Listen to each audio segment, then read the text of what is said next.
يسعد لي اوقاتكم يا 3/4 اهلي وخلاني، شلونكم؟ بالله ما اشتقتوا لي؟ لك مالي نحفان عليكم؟ لك نمت امبارح وزني 170، فت اليوم وزني 130، قالب على نصي من هالبردات. المشكلة اللي عم يطفوا الكهرباء ما عم يفهموا انه هدول الشحمات انا مربيهم كل شبر بندر. رحت لسجل على بونات المازوت قام طلع رقمي 9432875.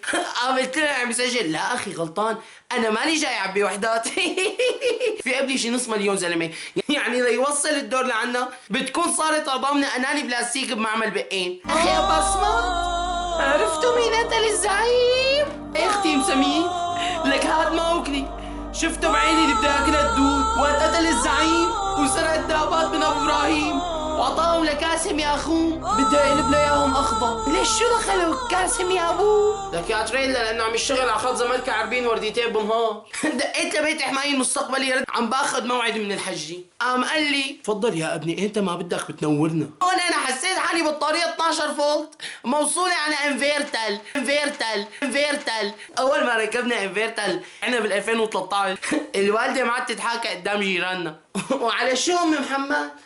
قال الكهرباء عم تقطع كثير عندكم هالايام. يطلع على قبري ابني محمود ركب لنا انفيرتم يا مو انفيرتل.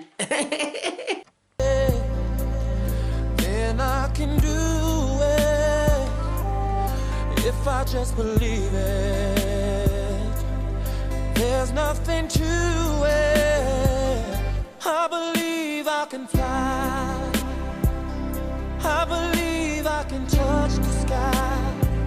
I think about it every night. كملكم سيرة المخالفات. فايت بحارة السبع قذائف، وقفني شرطي مرور سلخني مخالفة تطليع فخدي من الشباك. شباك لك ترين شباك؟ هي ايدي مو فخدي. بس مو زنبيق اذا مبينه معك فخد ريتهم يلعنوا فخاده اللي ببالي. انا بالطويل انا كل شي تحمله عالي، بس افهم ليش هيك كان اسماء الموبايلات: الدمعه، قاهر الدمعه، القرش، الفواشه، السيفون، الهمر وقاهر الهمر، باندا، مطلق نانسي، اللاعب باغراض هيفا. يفضى عرضكم شو سألها؟ اسال مني يا زلمه. مالكم بالطويل بتعرفوا انه انا بالصف الثالث كنت على ريف الصوبيا؟ شلون يا هذا الطلاب لحتى كل واحد منهم يقبل له 10 ليرات، وضليت هيك عم اشتغل هالشغله لحتى صمدت قصه اول سنه جامعه. هلا بالجامعه عم اشتغل على الريف بوفيه، بهف 50 على السندويشه و40 على كاس الشاي. اليوم نزلت على جامعه دمشق ويا ريتني ما نزلت، ان شاء الله بتلاقيها بولادك يا عباده. فتنا اول وحده طلعت بوشي بتشبه ذبابه تسيتسي اللي كانوا يلقوها بالصرامي بالصومال. مشيت هيك خطوتين ثانيات، ثاني وحده طلعت بتشبه عبد الله حصوه.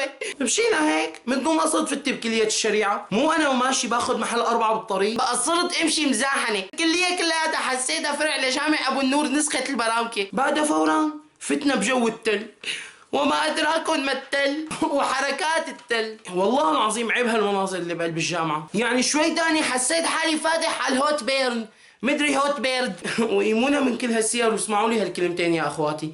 يا اخواتي الشام ما عادت مثل الاول، الشام بردانه، الشام مليانه عالم مشردين من بيوتهم وقاعدين بالشوارع، وكل هالعالم عم تموت من المرض ومن كتر البرد. خلونا نساعد بعضنا باي قطعه ثياب، باي فرشه، باي لحاف زايد عن حاجتنا، لانه هدول العالم النايمين بالشوارع ما لهم غير الله ونحن. ساعد باي شيء ممكن يدفي انسان بس. والسلام عليكم.